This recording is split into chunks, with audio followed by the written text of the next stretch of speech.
चला तर आज आपण बनवूया गिलक्याची म्हणजेच घोसावळ्याची भाजी, जी खायला चवदार आणि छान लागते. आपण महाराष्ट्रातले लोक नेहमीच गिलक्याची फक्त भजीच बनवून खातो ना, तर आज आपण त्याची भाजी बनवूया. गिलके कधी पण आकाराने लहान आणि कोवळे घ्यायचे, म्हणजे जे त्याच्यामध्ये बिया वगैरे असे काही नसतात आणि ते खायला छान लागते. मी व्हिडिओमध्ये ज्या प्रकारे तुम्हाला दाखवते आहे त्या प्रकारे गिलक्याला चाकूच्या उलट्या साईडने सोलून घ्यायचं. सोलून घेतल्यानंतर त्याचे काप करून घ्यायचे, आपल्याला ज्या आकाराचे लागते ते. मी व्हिडिओमध्ये तुम्हाला दाखवते, म्हणजे मला जसे पाहिजे होते मी तशा प्रकारचे कट केलेले आहेत. मी इथे 3 गिलके घेतले आणि ते त्याचे बारीक बारीक काप करून घेतले. बारीक बारीक काप केल्यानंतर काय बघताय तर 3 तर गिलके घेतले, पण त्यातला एक गिलका माझा खराबच निघाला. मग म्हटलं चला आता 2 गिलके आहे त्याचीच भाजी करून घेऊया.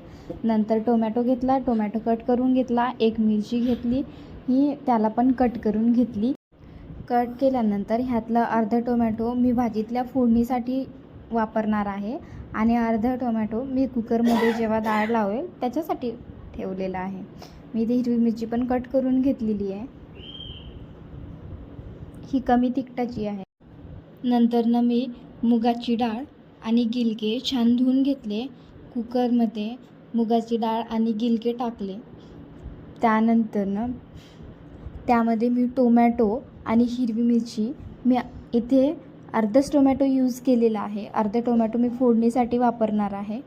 अर्धा टोमॅटो टाकलं, हळद टाकली आणि पाणी टाकलं. त्यानंतर मी कुकरला 2 शिट्ट्या लावून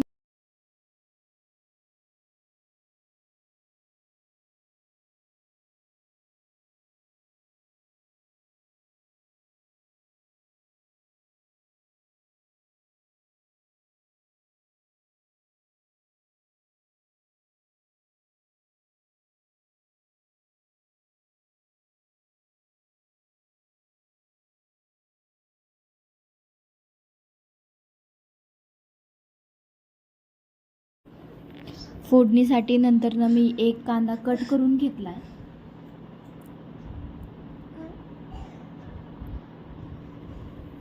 डाळ शिजलेली आहे, तुम्ही बघू शकता. डाळ आणि गिलके छान शिजण्यात आले. मी इथे 2 शिट्ट्या लावून घेतलेल्या आहेत. आता आपण याला फोडणी देऊया. तुम्ही एकदा ही भाजी नक्कीच ट्राय करा, तुमच्या घरच्यांना पण आवडेल. आणि गिलके तर हे खूप फायदेशीर आहेत शरीरासाठी, त्याचे खूप फायदे आहेत. नंतर मी एक कढई घेतली, कढईमध्ये तेल टाकलं.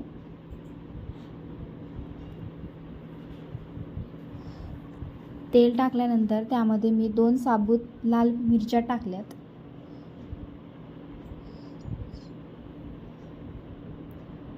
राई आणि जिरं टाकून घेतलंय.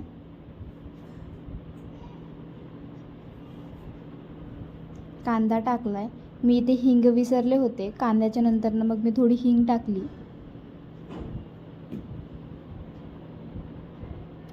कांदा परतून झाला की त्यामध्ये आलं लसूणची पेस्ट टाकायची.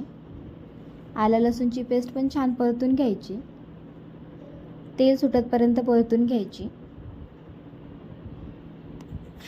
तेल सुटलं की त्यामध्ये नंतर टोमॅटो ॲड करायचा, हाफ टोमॅटो आपण जो ठेवलेला तो.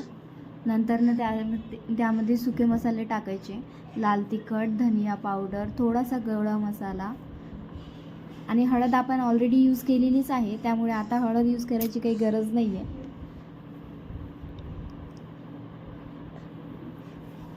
ह्याला चांगलं परतून घ्यायचं. थोडं पाणी टाकायचं म्हणजे आपलं लाल तिखट जळणार नाही. आणि ह्याला थोडं शिजू द्यायचं. वरती तेल आलं की समजायचं हे छान शिजलेलं आहे. नंतर तेल आल्यानंतर त्यामध्ये आपण जे डाळ शिजवून घेतली, गिलके आणि डाळ जे शिजवून घेतले ते ह्यामध्ये टाकायचे. बघू शकता तुम्ही, छान तेल आलेलं आहे हे वरती, म्हणजे आता आपला मसाला शिजला आहे.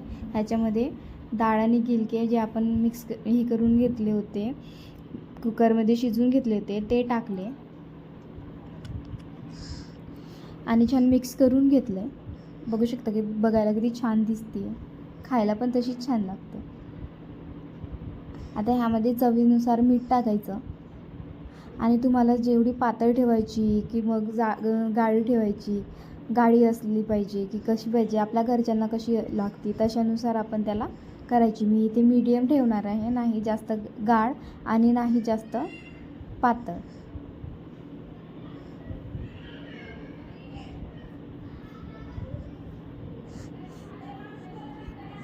नंतरनं छान ही डाळ शिजलेलीच आहे त्यामुळे याला जास्त शिजवायची गरज नाही आहे. 2 उकळ्या येऊ द्यायच्या आणि बंद करून द्यायची. इथे मध्ये मी कोथिंबीर पण टाकलेली आहे, थोडी कसुरी मेथी टाकली.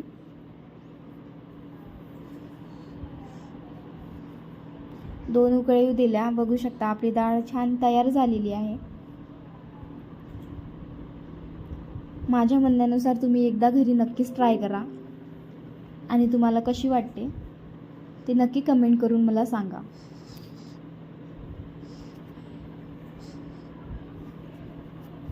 बघते तर काय, माझी भाजी होतपर्यंत माझा दादाचा मस्त राडा चालू होता.